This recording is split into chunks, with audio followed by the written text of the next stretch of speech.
Baik, kita mulai beberapa pelajaran cinta. Yang pertama, ini kelihatan sekali dalam kisah-kisah awal Khusro dan Shirin. Pelajaran pertama apa? Cinta yang tanpa pertemuan fisik. Ini teman-teman mungkin bisa langsung cepat menyimpulkannya. Sebagaimana ketika kita mencintai Allah, sebagaimana keimanan kita pada malaikat, pada akhirat, itu kan sesuatu yang tidak terlihat. Tapi ternyata mencintai sesuatu, meskipun itu tidak terlihat secara fisik, tidak bertemu secara fisik, bisa jauh lebih dahsyat dibandingkan ketika ada pertemuan fisik. Bagian awal Khusro Shirin menunjukkan ketika mereka belum benar-benar bertemu, itu betapa menggebu-gebunya mereka ingin segera bertemu. Meskipun belum pernah bertemu fisik. Ini kalau kita tarik ke ranah cinta ilahiyah, cinta kita kepada Allah. Kalau kita memang cinta sejati kepada Allah, itu tidak harus menunggu melihat Allah langsung secara fisik. Sebagaimana beberapa kisah Al-Quran, ada beberapa umat yang mbok aku ditemukan Allah secara fisik. Tidak harus menunggu itu. Cinta tetap bisa kita tumbuhkan dengan luar biasa. Tidak harus melihat langsung Allah, tidak harus ada pertemuan fisik. Bukan berarti ketika tidak bertemu fisik itu cinta tidak bisa tumbuh. Jadi Nizami mengajarkan kita bahwa cinta itu tetap bisa subur dan tumbuh luar biasa meskipun tanpa pertemuan fisik. Justru di situ ada kerinduan-kerinduan yang dalam. Bahkan ini kalau kita analogikan ya dengan pengalaman teman-teman, saya tidak tahu teman-teman gemar drama apa, sinetron apa, atau cerita apa, atau siapa idolamu yang selama ini mungkin hanya mengikuti dari jauh, tidak ada pertemuan fisik. Atau ngaji filsafat ini sajalah, mungkin kan banyak yang tanya, Pak Faiz tampil secara fisik apa adanya, syukur-syukur bisa ketemu langsung Pak, kan gitu. Kalian ingin ketemu saya langsung secara fisik misalnya, itu saya tidak jamin loh kalian kalau sudah ketemu saya langsung, mungkin bahkan face to face, itu rasa sukamu, rasa yang tadi menggebu-gebu ini ketemu masih tetap tersisa seperti sebelumnya. Bahkan mungkin kalau ketemu saya, walah ternyata orangnya cuma kayak gitu aja toh. Walah, mungkin bisa begitu.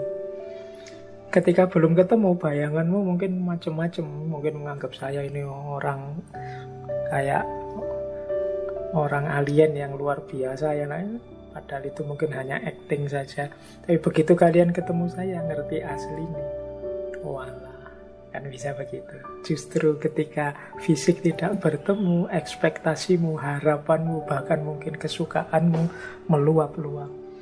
Yang suka drama Korea misalnya, kalian mengidolakan sopo lah, drakor siapa, atau sinetron siapa, atau artis siapa, itu kan kalian tidak bertemu fisik, melihat dari jauh saja. Tapi saya tidak jamin kalau kalian ketemu langsung, bahkan mungkin hidup beneran dengan orang itu, kalian tetap bisa mencintainya.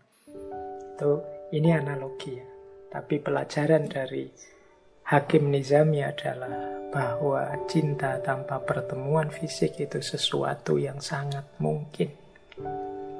Jadi kalau ada yang beralasan, Pak bagaimana saya bisa mencintai Allah, wong saya tidak bisa melihat Allah, tidak bisa merasakan kehadirannya misalnya, tidak harus ada itu. Jadi Khusro itu jatuh cinta pada Shirin hanya karena diceritai oleh Sapur, saya ketemu seorang putri yang cantik, kulitnya putih, rambutnya panjang, diceritain seperti ini dia sudah jatuh cinta. Semoga kita juga bisa memupuk rasa cinta kepada Allah itu hanya dengan membaca Al-Quran yang di situ ada kisah, ada cerita tentang bagaimana Allah itu yang maha penyayang, maha pengampun, maha bijaksana. Itu kan mirip seperti ketika Sapur bercerita kepada Khusro. Sebagaimana Sirin yang hanya melihat gambarnya. Gambar itu kan hanya representasi dari wujudnya. Itu ibaratnya kalau kita lihat alam semesta ini, itu kan representasi dari kehadirannya Allah. Indahnya alam ini adalah wakil dari Sang Maha Indah. Jadi itu menurut saya pelajaran penting pertama yang diajarkan oleh Hakim Nizami dalam Khusro Shirin adalah cinta tanpa pertemuan fisik bukan sesuatu yang mustahil. Bahkan bisa jadi lebih meluap-luap, lebih bergairah, lebih menantang daripada cinta yang hanya mengandalkan pertemuan fisik. Oke, tanyakan ini pada teman-teman yang tidak bisa bertemu langsung dalam cintanya. Ketika LDR itu kan kangen dan rindunya jauh lebih dalam daripada yang ketemu setiap hari. Yo, kalau ini silahkan ditanya yang alami. Oke, itu pelajaran cinta yang pertama. Pelajaran cinta yang kedua adalah pelajaran tentang komitmen. Jadi cinta itu butuh komitmen. Tidak bisa kita sesuka-suka kita sendiri. Di situ saya cantumkan satu bagian, satu babak dari kisahnya Shirin Khusro. Jadi saat itu bibiknya Shirin yang namanya Mahin menegur Shirin. Kata bibiknya, ya aku tahu dia adalah pemuda yang tampan, menawan, cakep. Akan tetapi jika engkau benar-benar berjumpa dengannya, jangan sekali-kali menyetujui apapun yang dijanjikannya kecuali menikah dengannya. Ini namanya komitmen. Jadi cinta yang harus punya komitmen. Jangan nyari enaknya saja. Cinta yang harus punya target, harus punya tujuan yang baik bersama, harus punya aturan yang disepakati bersama. Ini namanya komitmen. Jangan tertipu dengan janji macam-macam. Tetap fokus, kalau katanya bibitnya tadi, menikah. Kalau dia tidak mau menikah, ya sudah, itu saja. Ini namanya komitmen. Jadi tidak untuk senang-senang saja. Cinta itu menyenangkan, tapi jangan mencintai hanya untuk senang-senang. Jadi cinta itu luhur, tapi kalau kita hanya ingin senang-senang saja, dia kehilangan keluhurannya. Justru ketika kita jatuh cinta, ketika Allah menganugerahkan cinta dalam diri kita, itulah awal untuk kita hidup dalam cinta. Jadi jatuh cinta itu bukan akhirnya, tapi awalnya. Awal dari kita untuk kemudian hidup penuh cinta. Termasuk jangan merusak cinta dengan tujuan-tujuan yang salah. Jangan menghidupkan cinta dengan rambu-rambu yang keliru. Itu namanya komitmen. Jadi ini pelajaran juga dari Hakim Nizami. Kalau kita tarik ke ranah cinta ilahiyah, komitmen itu berarti kalau kita cinta kepada Allah, harus mau komitmen menunjukkan ini loh bukti cintaku. Cintaku kepada Allah aku tunjukkan dengan lahirnya perbuatan-perbuatan benar, perbuatan-perbuatan baik, perbuatan-perbuatan indah. Aku tidak mau membuat Allah malu bahwa ternyata yang mencintainya adalah seorang yang tidak menjaga akhlak, adab, syariah, dan lain sebagainya. Itu namanya komitmen. Karena aku ini hambanya dan aku adalah pecintanya, maka hidupku harus aku arahkan seperti ini. Itu namanya komitmen. Di ranah cinta ilahiyah ini, komitmen ini penting untuk menjaga stabilitas, untuk menjaga kualitas hubungan kita dengan Allah. Nama lain komitmen kalau dalam kebaikan itu ya istiqomah. Karena tadi saya sudah berjanji akan belajar sampai nanti tua, ya saya akan belajar terus. Ini namanya komitmen. Karena saya sudah janji Allah adalah satu-satunya yang akan saya pertuhankan, maka apapun yang terjadi, tetap Allah harus jadi Tuhanku. Ini namanya komitmen. Jadi cinta hubungannya dengan komitmen. Ini pelajaran kedua yang menurut saya penting. Sama seperti Shirin itu tadi kan, bagaimana dia komitmen dengan cintanya. Apapun yang terjadi, dia tidak ingin belok. Dia tidak ingin, kalau dia mau, dia bisa mungkin dapat gantinya pangeran yang lain. Bahkan sudah ada Farhat. Tapi dia memegangi komitmen ketulusannya, kesetiaannya kepada Khusro. Itu pelajaran kedua. Pelajaran cinta selanjutnya, cinta dan kewajiban. Jadi hidup kita ini dimensinya banyak. Cinta penting, tapi cinta tidak segalanya. Ada hal-hal yang itu harus berjalan seiring dengan cinta. Antara lain kewajiban-kewajiban hidup. Hidupku untuk cinta misalnya, tapi terus makan tidak penting, tidur tidak penting. Tidak, keliru. Karena makan tetap penting, tidur ya tetap penting, cinta ya penting. Kalau kita tidak makan, tidak tidur, terus KO, bagaimana kita menghidupkan cinta? Kita cinta ya, tapi tidak peduli lingkungan, atau malah merusak lingkungan, berarti kita tidak bisa menghidupkan cinta. Maka di balik cinta ada kewajiban-kewajiban.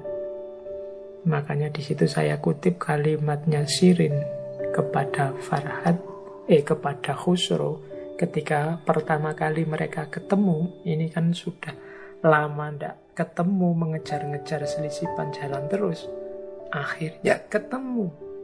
Nah, begitu ketemu itu kan harusnya menikmati kebersamaan sak pol-pole, tapi ternyata tidak. Shirin malah mengusir Khusro. Kata Shirin begini kalimatnya, ini bukan cinta, ini nafsu.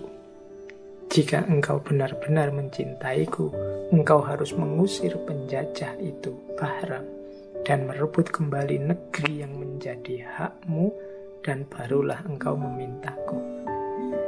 Jadi dia marah pada Khusro yang kesusu saja ingin mengambil dirinya. Belum, engkau masih punya kewajiban, yaitu mengusir penjara namanya Bahram.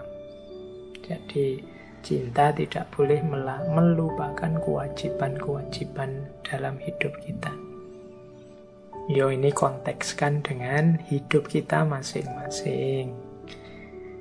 Yang sedang belajar jadi mahasiswa, kalian punya kewajiban belajar. Yang mungkin punya tanggungan apa, yaitu kewajibanmu. Mungkin ada yang punya kewajiban bekerja, menghidupi keluarganya, dan lain sebagainya. Jadi kewajiban bukan penghalang cinta, tapi dia bagian dari ketika kita menghidupkan cinta. Karena kalau kita melalaikan kewajiban, kemungkinan juga cinta yang kita miliki tidak akan bisa kita hidupkan. Kalau Khusro tidak peduli dengan kerajaannya, yang penting cinta-cintaan saja dengan Shirin, maka orang akan merendahkan dia. Banyak rakyat yang tersiksa oleh penjara, banyak ketidakadilan merajalela di mana-mana. Kalau negara kacau, rusak, hancur, cinta pun tidak akan bisa hidup, tidak akan bisa diekspresikan. Nah, jadi di situ rahasianya hubungan cinta dan kewajiban. Kalau kita relate-kan, kita hubungkan dengan cinta kepada Allah, ya cinta kepada Allah itu diantara manifestasinya adalah kesediaan kita untuk menjalankan kewajiban-kewajiban sebagai manusia dan kewajiban-kewajiban sebagai hamba. Yang kewajiban-kewajiban ini sumbernya tentu saja ya Allah. Jadi tidak ada orang cinta kepada Allah. Saya cinta saja Pak, kewajiban-kewajiban seperti sholat, zakat, puasa itu sudah bukan wilayah saya. Wilayah saya sudah lebih tinggi, wilayah cinta. Tidak. Justru ketika kita mencintainya, kita harus menunjukkan, mengekspresikan cinta kita. Di antara bukti dan ekspresi cinta kita adalah kesungguhan kita menjalankan kewajiban-kewajiban yang sumbernya darinya. Maka omong kosong kalau seseorang mengklaim saya cinta pada Allah tapi disuruh sholat saja alasannya banyak, disuruh zakat saja, disuruh puasa saja, macam-macam argumennya. Jangan ngaku sudah cinta. Itu perintah-perintah yang ringan. Banyak ujian-ujian cinta yang lebih berat. Kewajiban yang diberikan Allah itu sangat ringan. Maka kalau ini saja kita tidak mau menjalankan, ya jangan ngaku kita ini pecintanya Allah. Oke, silakan nanti direnungi yang saya sampaikan ini. Nah, kemudian ada lagi pelajaran cinta dari Khusro Shirin, yaitu ujian. Jadi ketika kita mencintai, jangan lupa akan selalu ada ujian-ujian. 3 orang tokoh tadi, Khusro, Shirin, Farhat, itu kan menjalani cinta dengan segala kepahitannya. Kepahitan-kepahitan itulah ujiannya cinta. Di slide itu saya sebut misalnya ujiannya Khusro. Khusro itu setelah Shirin tinggal di Persia, dia sudah punya istri Maryam. Sebenarnya ingin menemui Shirin, sekali-sekali ingin bernostalgia berdua. Tapi istrinya mengancam, Maryam ini mengancam, jika aku tahu engkau maju selangkah saja untuk pergi menemui Shirin, aku akan bunuh diri. Aku bersumpah. Nah, mungkin kita tanya, walau wong Khusro itu raja, mbok yo nekat saja. Kalau Maryam bunuh diri ya sudah, dia tinggal menikahi Shirin. Tidak begitu. Mengapa tidak begitu? Coba dilihat tadi yang di atas. Cinta itu butuh komitmen, juga harus paham kewajiban-kewajiban. Yo, kalau dia sudah menikahi Maryam, kewajibannya untuk setia dan melindungi istrinya. Dia sudah berjanji, pernikahan itu kan perjanjian yang agung. Di situ butuh komitmen-komitmen. Makanya Khusro, ya karena dia ini orang baik, raja yang mulia, tentunya tidak berani menabrak komitmen, menabrak kewajiban. Karena itu artinya dia sedang merendahkan cintanya sendiri, termasuk cintanya pada Shirin. Jadi cinta tidak boleh lepas dari komitmen dan kewajiban. Demi cinta itu sendiri. Beda urusan kalau yang dituruti bukan cinta tapi nafsu. Kalau hanya nafsu yang dipikir, ya sudah, komitmen kewajiban ditabrak saja. Tapi karena kita ini sedang membahas tentang cinta, ya harus paham apa yang dikomitmeni dan apa kewajiban-kewajiban yang harus dijalankan. Janji apa yang jangan ditabrak, kemuliaan apa yang jangan dilanggar. Ini dalam rangka memuliakan cinta itu sendiri. Karena cinta itu mulia, jangan diwarnai dengan perbuatan-perbuatan yang tidak luhur.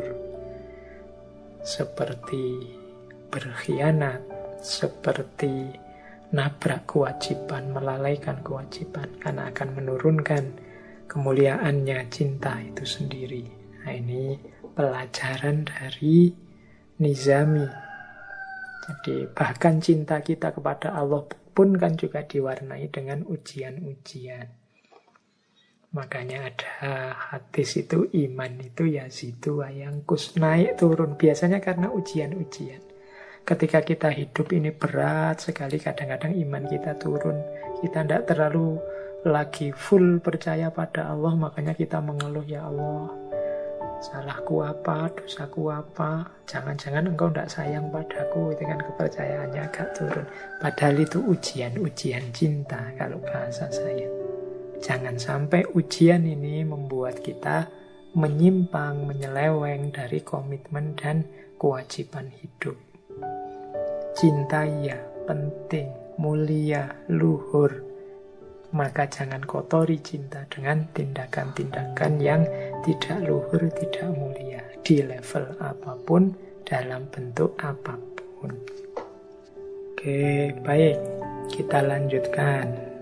Ini pelajaran lanjutan tentang cinta dari Khusro Shirin.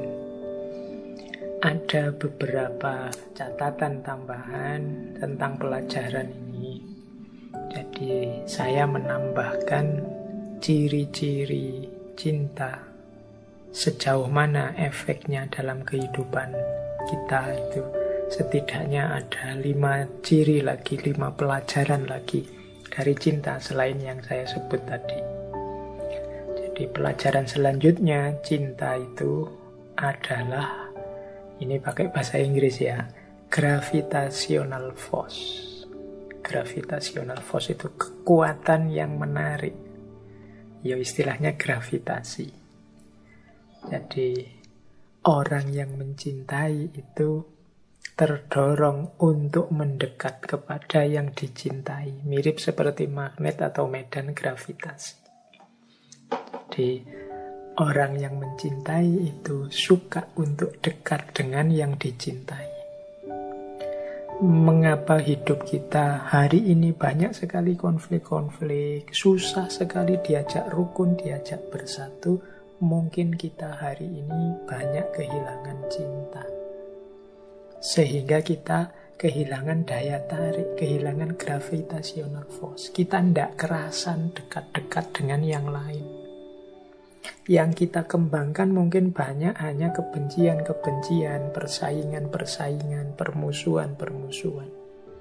Maka daya rekat antar kita hilang. Daya gravitational force yang paling kuat itu cinta. Coba teman-teman baca lagi tadi ya, kisahnya Khusro dan Shirin. Bagaimana seorang pangeran. Pangeran ini kan hidupnya terjamin. Bahkan mencari perempuan yang lebih dari yang dia cintai. Cantiknya apapun mungkin bisa. Tapi karena sudah terlanjur jatuh cinta. Dari Persia sampai lari ke Armenia. Yang di Armenia juga begitu. Tergesa-gesa lari ke Persia sampai sisipan jalan. Karena cinta adalah gravitational force. Bagaimana Farhat yang dari gunung ke rumahnya Shirin, balik ke gunung lagi, datang lagi ke rumah Shirin, hanya berpusar-pusar di rumahnya Shirin, karena dia cinta itu adalah gravitational force. Daya gravitasi yang membuat orang saling dekat, ingin selalu dekat. Makanya tadi saya bilang, kita ini kenapa kok rasanya susah sekali berdampingan dalam segala perbedaan yang kita miliki? Mungkin karena memang yang kita kembangkan selama ini bukan perilaku cinta, tapi mungkin perilaku saling bersaing, perilaku saling membenci, perilaku saling ingin unggul, dan lain sebagainya. Maka penting menurut saya kita hidupkan lagi mode-mode kehidupan yang dipenuhi dengan cinta. Kalau teman-teman ingin nyaman, ingin selalu terdorong dekat dengan Allah, ingin selalu ingat pada Allah, ingin selalu nyaman dalam lingkungan Allah, maka hidupkanlah cinta ini. Cinta sebagai gravitational force. Ketika kita cinta pada Allah, maka apapun aktivitas kita, cara kita bicara, cara kita bertindak, cara kita berperilaku, pasti yang mengarah lebih dekat pada Allah. Yang membuat kita tertarik, terdorong mendekat pada Allah. Jadi kalau kita sudah cinta, itu sudah otomatis. Kenapa belum seperti itu? Mungkin memang level hubungan kita dengan Allah masih belum nyampe level, belum nyampe makom cinta, makom mahabbah. Mungkin masih level kewajiban atau level kebutuhan. Masih banyak pamrih-pamrih kita pada Allah selain Allah itu sendiri. Jadi sehingga cinta tidak jadi gravitational force. Bahkan mungkin ada yang tersiksa kalau lama-lama dekat dengan Allah. Zikir lama-lama tidak betah, sholat lama-lama tidak betah, bangun malam lama-lama tidak betah. Ya karena mungkin memang levelnya belum cinta. Kalau sudah cinta, bahkan semalaman berdua ingin nambah. Seperti kisahnya Robi'ah Al-Adawiyah. Jadi itu pelajaran dari Khusru Sirin menurut saya. Bagaimana cinta selalu menarik orang pada yang dia cintai. Betapa capeknya kalau teman-teman membaca kisahnya Khusru. Dia ingin selalu dekat dengan Sirin, mental lagi menjauh, ingin dekat lagi, mental lagi menjauh, ingin dekat lagi. Itu yang saya sebut gravitational force. Yang kedua, cinta adalah creative tension and extended power. Creative tension itu, cinta itu punya daya kreatif. Tension itu tegangan. Jadi ketegangan yang memunculkan kreativitas. Itu cinta. Jadi ketika orang jatuh cinta karena gairahnya, semangatnya, keinginannya untuk selalu dekat, selalu mengekspresikan cinta pada yang dia cintai, sementara kadang-kadang keinginan ini terhalang, muncullah kreativitas. Jadi dari ketegangan muncul kreativitas. Ketika kita ingin selalu membahagiakan yang kita cintai, muncul kreativitas.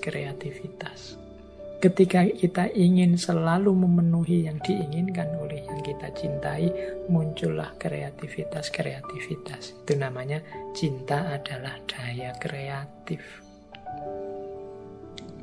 Ketika orang mencintai, pikirannya jadi aktif.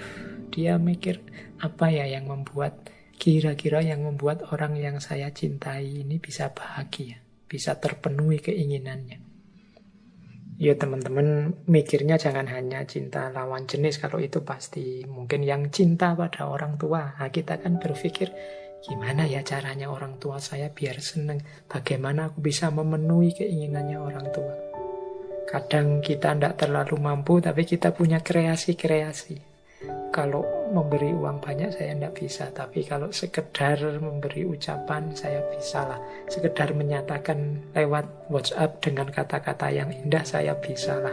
Makanya terus berusaha mengarang kata-kata yang indah. Itu kan creative tension, daya kreatif. Jadi selalu mencari jalan untuk membahagiakan, memenuhi kebutuhan yang dicintai. Selalu mencari cara, mencari jalan untuk bisa selalu dekat dengan yang dicintai. Itulah yang disebut cinta adalah creative tension. Dia adalah daya kreatif. Selalu mepet kita. Tension itu kan tegang, membuat kita tegang, tapi kemudian kita punya solusi-solusi alternatif, solusi-solusi yang kreatif untuk menyatakan cinta. Itu pelajaran kedua. Kalau dalam kisahnya Khusru Sirin itu kan bagaimana teman-teman mungkin belajar caranya Farhat membahagiakan Sirin dengan ide-idenya, dengan caranya sendiri. Bagaimana trik-triknya Khusru untuk mendapatkan Sirin. Ketika jalannya buntu, dia punya cara seperti ini. Ketika sudah tidak mungkin lagi, dia punya alternatif seperti ini. Itu yang disebut creative tension. Oke, sama ketika kita cinta pada Allah, itu kan daya kreatif kita semakin meningkat. Misalnya, kita hanya disuruh membaca kalimat thayyibah, kita hanya disuruh membaca sholawat, tapi oleh rasa cinta yang dalam, sholawatnya ya, tapi kemudian ditambah lagu, ditambah musik, ditambah nada yang syahdu dan lain sebagainya. Itu termasuk creative tension. Kemudian yang ketiga, pelajaran selanjutnya, cinta sebagai extended power. Jadi ketika orang mencintai, kekuatannya, powernya berlipat. Jadi extended power itu ya Coba dilihat misalnya dalam kisah tadi, extended power-nya seorang Farhat.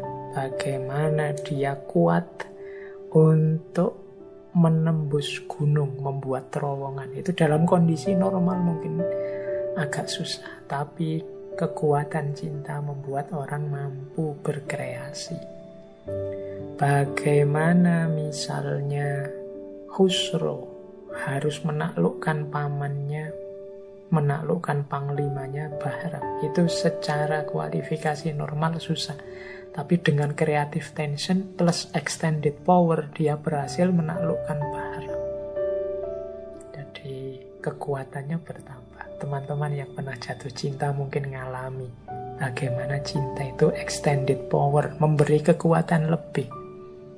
Biasanya kalau bangun siang-siang, tapi begitu punya pacar misalnya, dan pacarnya minta dijemput pagi-pagi, sekarang kuat bangun pagi-pagi. Itu extended power. Biasanya kalau tidur agak sore-sore, paling jam 10, tapi begitu diajak ngobrol oleh yang dia cintai, ngobrolnya bisa semalaman. Itu extended power. Orang tua yang mencintai anaknya, coba dilihat capeknya bekerja, susahnya mencari nafkah. Kalau normal untuk dia sendiri mungkin dia tidak sanggup. Tapi begitu fokus pada putra-putri yang dicintainya, kekuatan bertambah. Itu yang disebut extended power. Kecintaan, apalagi para sahabat pada Rasulullah. Bagaimana mereka mau berjuang sekuat tenaga sampai level extended power. Itu pasti karena cinta. Kalau tidak karena cinta, susah diajak berjuang seberat itu. Nah, itu cirinya, pelajarannya cinta. Maka jangan heran kalau dalam dunia tasawuf, lo ada sufi yang sholat itu semalam bisa ratusan rakaat. Ada sufi yang menghatamkan Al-Quran semalam sekian kali. Tidak usah heran, karena mereka sudah cinta pada Allah. Kecintaan pada Allah itulah extended power. Kekuatan lebih. Kekuatannya semula hanya 100, sekarang bisa jadi 200. Dari mana yang 100 sisanya? Dari cinta. Nah, ini pelajaran. Maka teman-teman yang sedang dimabuk cinta, sedang dilanda cinta, di level apapun kepada siapapun, pahami rumus ini dan arahkan creative tension dan extended power ini pada hal-hal yang produktif dan kreatif. Jangan sampai extended power, creative tension ini kita bawa pada hal-hal yang merugikan kita, yang kita sesali. Eman-eman ya, saya dulu bisa begini-begini, kok hanya saya pakai untuk itu. Pas saya jatuh cinta itu, ternyata saya pinter sekali bikin tulisan, bikin puisi. Eman-eman ya, dulu hanya tak pakai untuk merayu. Coba saya nulis puisi serius yang banyak, bisa jadi buku puisi sekarang. Aku jadi penyair sekarang. Ya, itu. Maka ayolah yang sedang jatuh cinta, powernya berlebih, kreativitasnya meningkat, arahkan itu untuk yang positif-positif. Farhat jadi buktinya bagaimana dia bisa membangun terowongan yang menembus gunung. Khusro jadi buktinya bagaimana dia bisa menaklukkan Bahram.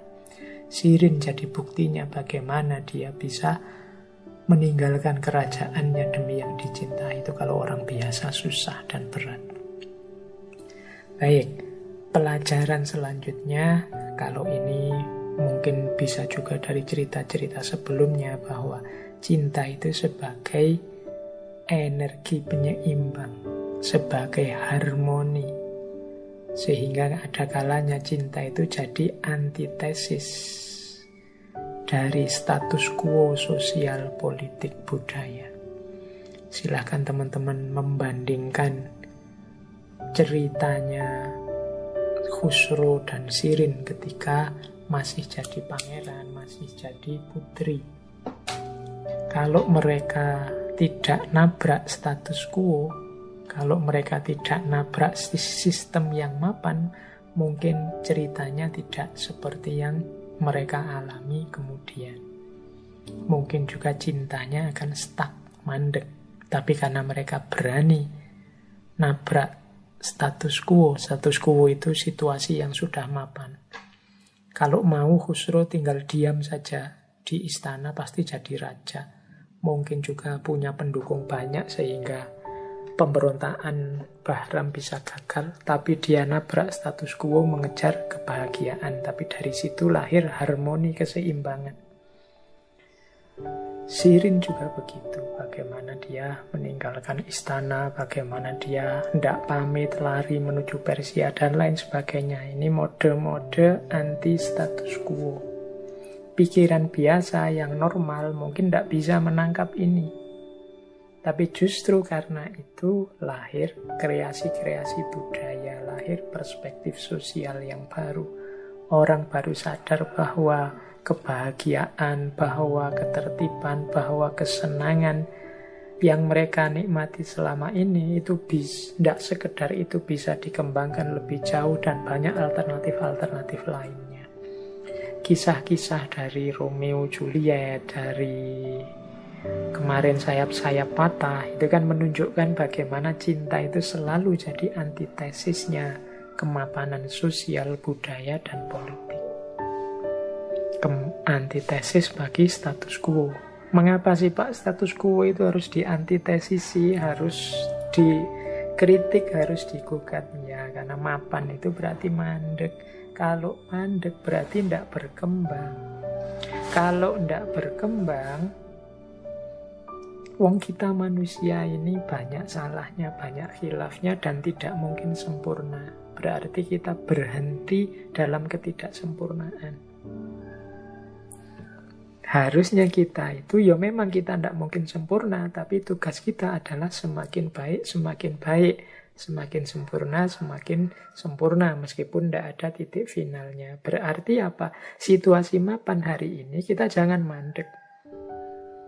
Kita belajar lagi, kita kembangkan lagi, kita belajar lagi, kita kembangkan lagi. Nah, begitu terus, sampai pada titik yang semakin sempurna. Dan biasanya yang bisa membongkar ini adalah kekuatan cinta.